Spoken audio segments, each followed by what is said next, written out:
आज मैं इस वीडियो में बताऊंगी कि सीता माता की अग्नि परीक्षा कैसे हुई। दूसरा है अयोध्या वापसी, तीसरा है राम राज्य की स्थापना। तो दोस्तों, आज मैं इन तीनों टॉपिक पर बातें करने वाली हूँ और इन तीनों टॉपिक का पूरा डिटेल में मैं स्टोरी सुनाऊंगी। तो दोस्तों, वीडियो के अंत तक जरूर बने रहिएगा। तो चलिए बिना देरी किए हुए मैं वीडियो को शुरू करती हूँ। दोस्तों, रावण का अंत होने के बाद श्री राम विभीषण को यह आदेश देते हैं कि अपने ज्येष्ठ भ्राता लंकापति रावण का विधिवत अंतिम संस्कार करें। रावण का दाह संस्कार करने के बाद श्री राम के कहने पर लक्ष्मण जी लंका में जाकर विधिवत विभीषण का लंका के राजा के रूप में राजाभिषेक करते हैं। लंका का राजा बनने के बाद विभीषण जी श्री राम की सेवा में आते हैं, जहां श्री राम विभीषण का अभिनंदन करते हैं और उनसे कहते हैं कि अब वह देवी सीता को सम्मान के साथ उनके पास पहुंचा दे। विभीषण श्री राम की आज्ञा का पालन करते हैं और सम्मान के साथ माता सीता को पालकी में बैठाकर श्री राम के पास पहुंचा देते हैं। देवी सीता के आने के बाद श्री राम लक्ष्मण जी को अग्नि का प्रबंध करने के लिए कहते हैं और कहते हैं कि सीता को उनके पास आने के लिए अग्नि परीक्षा देनी होगी। सीता माता की अग्नि परीक्षा लेने की बात सुनकर लक्ष्मण जी क्रोधित हो जाते हैं, क्योंकि वह देवी सीता को अपनी माता मानते थे और वह अपने सामने अग्नि परीक्षा से गुजरते नहीं देख सकते थे। इसीलिए लक्ष्मण जी श्री राम के पास आज्ञा का विरोध करते हैं, लेकिन श्री राम के द्वारा जब लक्ष्मण जी को सच्चाई बताई जाती है तो वह उनसे सहमत हो जाते हैं और भूमि पर अग्नि का प्रबंध करते हैं।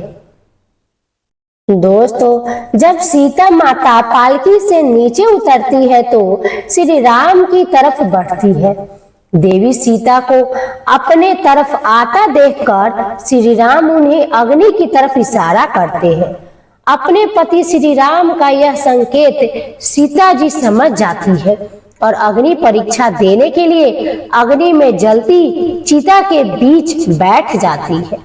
लेकिन सब कुछ जलाकर राख कर देने वाली अग्नि माता सीता को तनिक भी हानि नहीं पहुंचा पाती।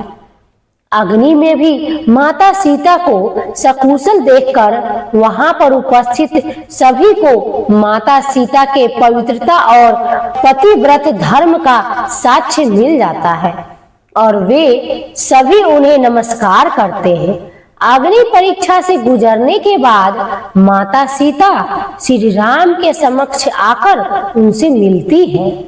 यह सब देखकर श्री राम के पिता राजा दशरथ स्वर्ग लोक से आते हैं और श्री राम सीता और लक्ष्मण को आशीष देते हैं। इस सब के बाद श्री राम को यह चिंता होने लगती है, क्योंकि भरत ने श्री राम के चरणों की शपथ लेकर कहा था कि यदि वनवास की अवधि पूर्ण होने के बाद एक दिन भी अगर देर हुई तो वह अग्नि समाधि ले लेंगे। और उनके 14 वर्ष के वनवास की अवधि समाप्त होने में कुछ ही दिन शेष थे। अपनी चिंता का कारण श्री राम ने जब विभीषण जी को बताया तो विभीषण जी ने उन्हें इसका समाधान देते हुए रावण के पुष्पक विमान का जिक्र किया। तब विभीषण ने बताया कि रावण का पुष्पक विमान जो उसने स्वयं कुबेर से छीना था और यह विमान बहुत तीव्र गति से चल सकता है। तब श्री राम लक्ष्मण माता सीता के साथ साथ विभीषण, सुग्रीव, हनुमान, जामवंत, अंगद, नल नील सभी पुष्पक विमान में बैठकर अयोध्या की तरफ चल पड़ते।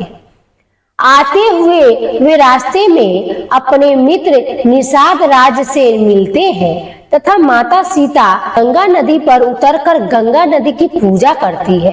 उसी समय श्री राम हनुमान को आदेश देते हैं कि वह तुरंत जाकर भरत को उनके आने की सूचना दे।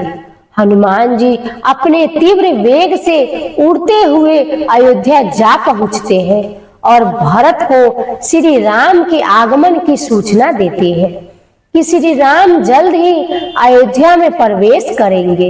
यह सूचना पाकर भरत अति प्रसन्न होता है और पूरे राज्य में ढोल नगाड़े डुगडुगिया बजवाने का आदेश देता है कि उनके प्रभु श्री राम आ रहे हैं। श्री राम के आने की खुशी में उस अमावस्या की रात पूरी अयोध्या नगरी को सजाया जाता है।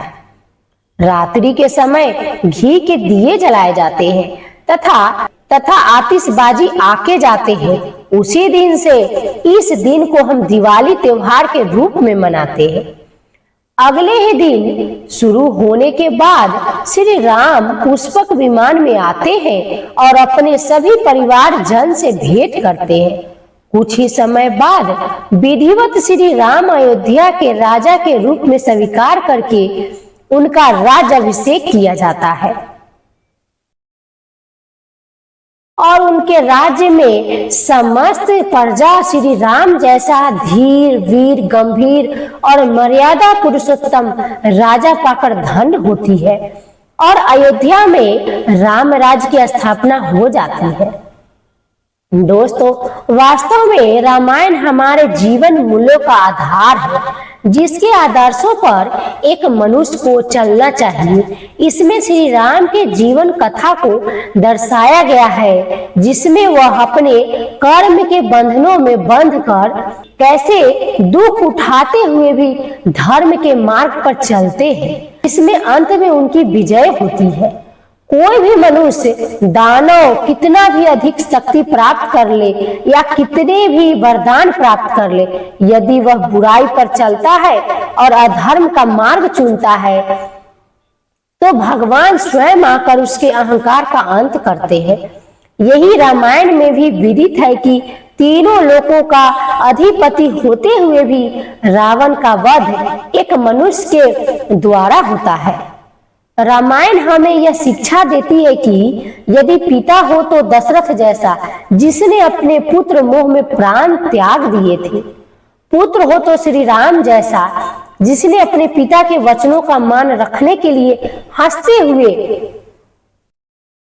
14 वर्ष का वनवास स्वीकार किया, भाई हो तो लक्ष्मण जैसा जिन्होंने 14 वर्ष तक अपने बड़े भाई राम की निश्चल सेवा की तथा उनके हर कार्य में और दुखों में उनकी सहायता की, पत्नी हो तो माता सीता जैसी चिन्हों में एक राजा की पुत्री होते हुए तथा एक राजा की पत्नी होते हुए भी साधारण मानव की तरह वनवास के दुख भोगने पड़े। उसके पश्चात भी जिन्होंने अपने पतिव्रत धर्म को सर्वोपरि रखते हुए एक नारी की मर्यादा को सार्थक किया। मित्र हो तो सुग्रीव जैसा जिसने अपने वानर होते हुए भी मित्र के लिए किष्किंधा से लंका तक और रावण के अंत तक श्री राम का हृदय से साथ दिया। भक्त हो तो हनुमान जैसा जिन्होंने श्री राम की भक्ति को सर्वोपरि रखा। स्वयं भगवान शिव का रुद्र अवतार होने के बावजूद भी उन्होंने खुद को तुच्छ बताया और हमेशा श्री राम का गुणगान किया। इसमें यह दिखाया गया है कि स्वयं भगवान को भी एक वनवास के रूप में कष्ट भोगने पड़े थे, क्योंकि यह सभी मनुष्य के कर्मों का परिणाम होता है जो उन्हें भोगने ही पड़ते हैं। सर्वशक्तिमान होते हुए भी भगवान विष्णु ने मनुष्य के रूप में जन्म लेकर अहंकारी और अत्याचारी असुर रावण का वध किया, जिसमें सर्वसमर्थ होते हुए भी उन्हें वानर और भालू की सेना की सहायता ली। इससे यह भी शिक्षा मिलती है कि चाहे कोई कितने भी ऊंचे पद पर हो या कितना भी शक्तिशाली क्यों न हो, उसे अपने छोटे और तुच्छ प्राणियों को भी अपने साथ मिलाकर चलना चाहिए, तो उसकी विजय निश्चित होती है। तो दोस्तों आई होप इस वीडियो से आप लोगों को बहुत कुछ सीखने को मिला होगा। तो वीडियो पसंद आए तो लाइक एंड शेयर जरूर करिएगा। तो मिलते हैं नेक्स्ट वीडियो में नेक्स्ट टॉपिक के साथ। तब तक के लिए खुश रहिए, खुशियां बांटते रहिए। राम जी आप सब की मनोकामना जरूर पूरा करेंगे।